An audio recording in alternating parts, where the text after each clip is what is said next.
named after Mr. E.M.W. Jayasuriya because as you all know, palliative medicine still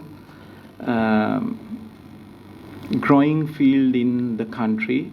So I think as a college professional body, we have to start this kind of orations and give more and more awareness among the Sri Lankan society. Then only people will get to know about the palliative medicine. So thank you for that. So Madam President of the College of Palliative Medicine and all the council members, Mrs. Mangali Jayasuriya, the youngest daughter of late Mr. E.M.W. Jayasuriya, present here, and Professor Jayantha Balawardena, Chancellor Uva Wellassa University, and Professor Anuja Veerasinghe, Professor Lalitha Meegoda, Professor Arulanandam from the Eastern University, and Dr. Nishan was the Dean of the Telecommunication and Engineering University of Sri Jayawardhanapura. And all the distinguished invitees. I'm going to present this memorial oration, inaugural memorial oration named after E.M.W. Jayasuriya with two parts. First part, I will talk about his personal life, what he did and who was he. Then the second part, I want to talk about the contribution towards palliative medicine from the E.M.W. Jayasuriya Trust. So Mr. E.M.W. Jayasuriya's passport. He was born in 1896, August 10th, Ceylon. His height was 5 and 2 inches, so fairly not a big-made man. So he was, by profession, he was a proctor in Supreme Court and a notary public. So this is his passport. When I got this from the archives, when I went through this passport, he has traveled, I think, many times, and for the business and for other matters as well. So when you look at his family tree, you can see Mr. E.M.W. Jayasuriya, or else Edwin Martin Veeraratna Jayasuriya. 1896 he was born, and 1963 that was his death year. So he was a son of Mr. D.D.W. Jayasuriya and Mrs. D.O.W. Jayasuriya from Mathura, and he had one sibling, Agnes, Mrs. Agnes. So Mr. Jayasuriya married to, first he married to Mabel, where they had five kids. Then unfortunately the age of 31, the first wife passed away. Then he married to the sister of the wife, and they had one kid, that is Mangali Jayasuriya. So from the 5 kids from the first marriage, Vimala, she married and have one boy, and others were not married. But Mangali, from the second marriage, Mangali also married, and she has one son who is in United States. So this is the family tree. They are from down south. And Mr. E.M.W. Jayasuriya was a proctor of Supreme Court. For 19 years, he had a good practice in Mathura and Halstoff also. But later, he was not satisfied with his lawyer practice. Then he moved to politics. So he was a member of UGC Mathura for 9 years at a stretch. And he was the vice chairman for years and became the chairman of the UGC. As such was JPUPM. So he had done a lot of work, social work, as a chairman of the Mathura UGC. Many works. When I went to Mathura UGC and dig into all the social work what he had done, there are so many. And that is why I think there is a road in Mathura named after E.M.W. Jayasuriya to honor the chairman of the Mathura UGC. He had many meetings with national and international delegates and contributed a lot to Mathura, development of Mathura. Then he was anyway inherited big plantations from his father, and he was a member of the Planters Association Deniaya for 12 years and a proprietary planter residing in Mathura district. He was a member in the District Agricultural Association for several years, nominated by the Department of Agriculture for several years, and he was a very successful and hard-working planter. Even though Mrs. Mangali Jayasuriya said not to mention so many things, but I want to tell, he owned 400 acres of rubber and tea. Then later on, he got to manage another 350 acres of paddy, rubber, cinnamon. He had over 1,000 acres of plantation where he was very successful, and as a planter, many people came to him for advisors and for one thing. When you looked at his career as a planter, he was invading a lot of new things, getting many new technology to plantation. So there he was very successful. So in terms of rubber tapping and rubber plantation, so that time in the country there were a huge some viral or something happens to the rubber estate, but Jayasuriya's rubber estates was not affected by those things because of his knowledge, and he was using a lot of, technically he was very sound. Then he was also the Commissioner of Oaths in Mathura district for over 10 years. This is a very important document. I have scanned, written in 1929 Gazette. His Excellency the Governor has been placed under Section 13 of the Oaths Ordinance 1895 to appoint Mr. Edwin Martin Veeraratna Jayasuriya to be a Commissioner for Oaths for the Judicial District of Mathura in the Southern Province. So 1929. So, and this stamped certificate was awarded from His Excellency Sir Herbert James Stanley, the Knight Commander, Most Distinguished Order of St. Michael and St. George, Governor and Commander-in-Chief in and over the island of Ceylon. So he was granted this Commissioner for Oath, this certificates to Mr. Edwin Martin Veeraratna Jayasuriya. Then he was a Basnayaka Nilame of Devundara Devalaya. Devundara Sri Vishnu Devalaya, he was a Basnayaka Nilame. And his contribution towards many religious things and towards the Devalaya also immense.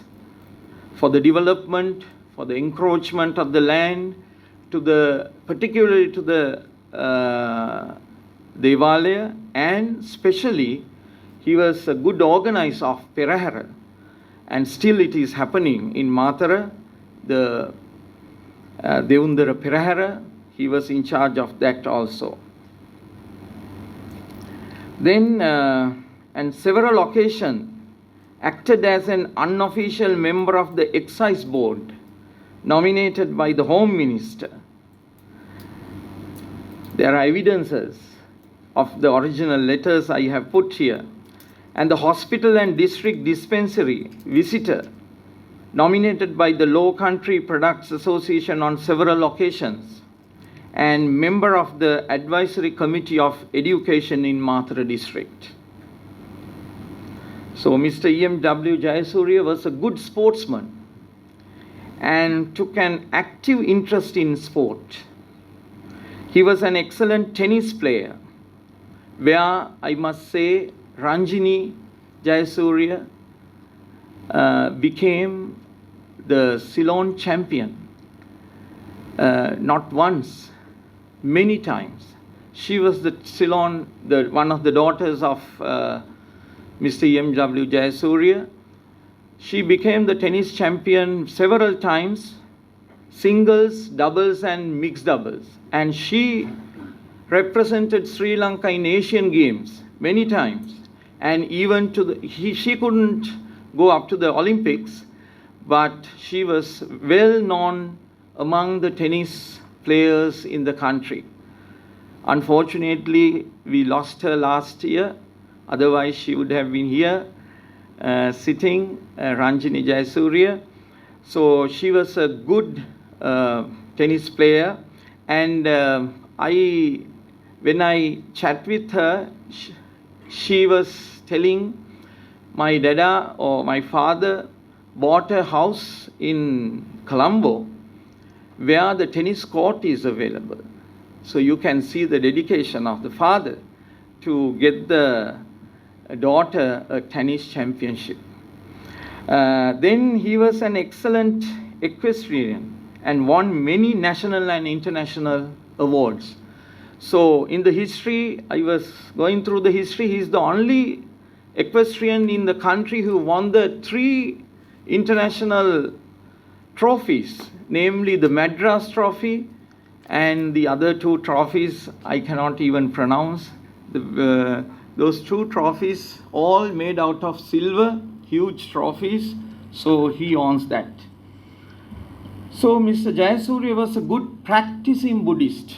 I must emphasize, he was a good practicing Buddhist because he was donating many more things to uplift the Buddha Sasana, especially towards Bhikkhu, the Sangha Sasana, and never mention anything anywhere.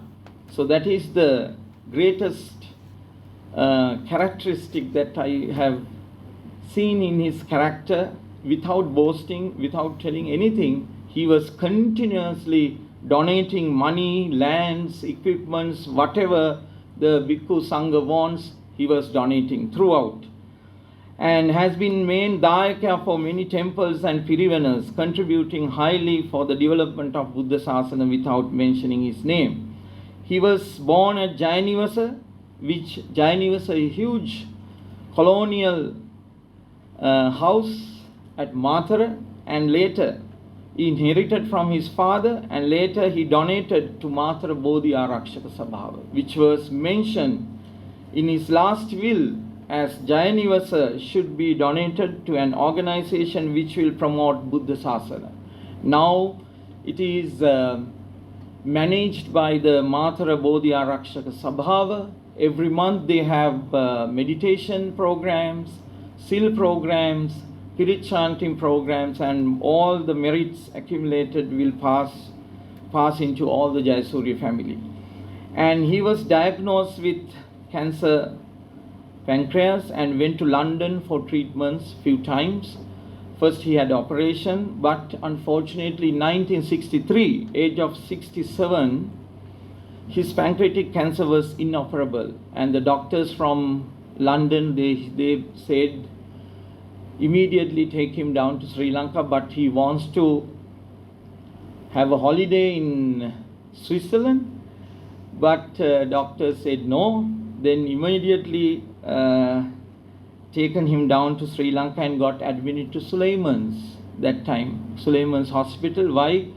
the matron, chief matron, was his close friend. So that is why after 4 days he passed away peacefully, and as per his last will, EMW Jayasuriya Trust was found. So I want to read one very important notice, reference made in the District Court of Mathura on 19 July 1963 to the death of Mr. EMW Jayasuriya, Proctor. Associated on the bench with Mr. D. Vimalaratna, District Judge of Mathura, was Mr. C. Chillappa, Additional District Judge of Mathura. Mr. Sepala Samarasinghe, Vice President, Mathura Law Society, speaking on behalf of the bar, said, "Permit me, sirs, before the work commence for the day, to make a reference on behalf of the Mathura Law Society to the death of late Mr. EMW Jayasuriya. It is unfortunate that within the last 3 weeks, this is the third time we have assembled here to mourn the death of a member of our bar. Late Mr. Jayasuriya had started to practice in Mathura in about the years 1921 and had been in active practice for about 8 years or so, and thereafter till about 1940 he kept in touch with us as a practitioner. He came of a very old and respected family in Mathura and was a gentleman of many parts." So this is the announcement made in the Mathura District Court in remembrance of late Mr. EMW Jayasuriya. So this is the first part of my presentation. Then EMW Jayasuriya Trust was found. So that time Ranjini Jayasuriya and Mangali Jayasuriya were only living members of the family. So they decided. So now I am going to talk about the contribution towards palliative medicine. So these are the picture evidence, the Mangali Jayasuriya and the Ranjini Jayasuriya. You can see the top Mangali and that corner down Ranjini signing the deed of gift to the Palliative Care Trust of their land in Mathura, 30 Perch. And here you can see the top one, Mr. Vimal Dias, also signing to the deed, and the Mathura lawyers are here. So they have donated 90 million worth of land. Now I think it's more than that. Land to palliative care. They wanted to build a palliative care institution for the betterment of the suffering people in the country. So this is the first action what they did. Then we had a visit. This is the first visit to the land. It was a thick jungle just at the Nupe junction, and we found 5 tombs it was their family cemetery. The 5 tombs were there, but it all destroyed due to the road expansion. So then we had several discussions and laying of the foundation stone on 8 and 2018. You can see Venerable Mahasanghas gathered. Even then the Speaker of the country, Honorable Karu Jayasuriya, came. My good friend, consultant oncologist, Dr. Upul Ekanaik here. And they laid the foundation stone to build the Institute of Palliative Medicine in 2018. So this is the architectural drawings of the Institute of Palliative Medicine. And now we have this Institute of Palliative Medicine, number 27, Akurasa Road, Nupe, Mathura, established in 2018 with 22 bed capacity, separate rooms with all the equipments and all the facilities, attached bathrooms, air conditions, fans and everything together. So Institute of Palliative Medicine was established. And the very important point is this is the one and only institute so far in the country where we cater malignant and non-malignant patients. We have few hospices. I'm happy we have the chairman of the Eastern Palliative Care Hospice. So they also, everywhere we have only for oncologic people. But here we started in 2018 for the non-malignant patients also. Then we can cater full for the palliative care. So these are the historical pictures of admitting the first patient on the 28th of October 2018. It's a huge institute, many floors, and Ranjini was admitting the first patient, writing on the admission book the name of the patient. So, and we have a 125 seating capacity auditorium, fully equipped auditorium there, and we named this auditorium in memory of the honor EMW Jayasuriya. So the auditorium named after EMW Jayasuriya Memorial Auditorium, where every month we conduct many programs, teaching for caregivers, teaching nursing students, many awareness programs, and many activities are happening there in the Institute of Palliative Medicine. So these are few captures what is happening, and they have patients have separate area for their day-to-day activities and dining halls, and we have our staff meeting rooms and ambulances from the Matara Hospital, Kamburugamu Hospital. They are very cooperative with us in terms of patient transportation, and every month we conduct religious programs to pass all the merits to the Jayasuriya family and all the donors. And I just wanted to give some information or the statistics about our institution. Up to today, 214 palliative patients were treated there, and out of 214, more than half, they have died because they were in their last stages of the family. So the age, so you can see from the age of 11 to age of 100, that range, patients were admitted to Palliative Institute. Even pediatric palliative care was there. So we have voluntary doctors, nurses. They are coming from Matara Hospital, Kamburugamu Hospital. So they are managing patients, and we have a very good network. And why I say now, up to today, more than 27,200 free meals were provided at the institute. If you cost it, it's over 10 million rupees for 5 years. So it's lot of things are happening. Everything is free of charge. Accommodation, medicine, food, everything is free of charge. And caregivers, training of nurses, everything we are doing free of charge, because we had an agreement with EMW Jayasuriya Trust. We are not doing anything for money. It will be free to the society. Whoever wants to come, there is no restrictions whether you have money or not. Anyone can walk in and you can get the 5-star treatments there. And very recently, when Madam Janaki Vidhanapatira was the NCCP director, she initiated the Early Cancer Detection Center. Then I was fortunate to get one center to Matara, and it is functioning.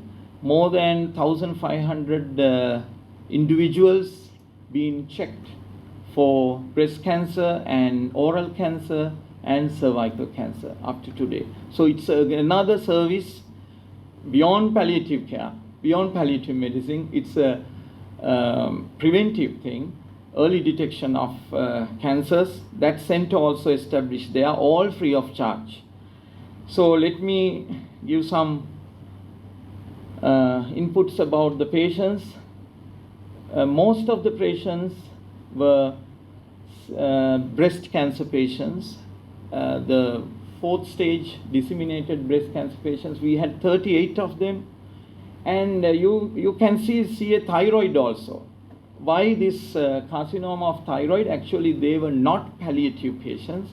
After the radio treatments, most of them from the down south, they come and stay with us for 21 days because they can go to their loved ones, their houses, and no places to stay. So they come and we have allocated 2 rooms for them.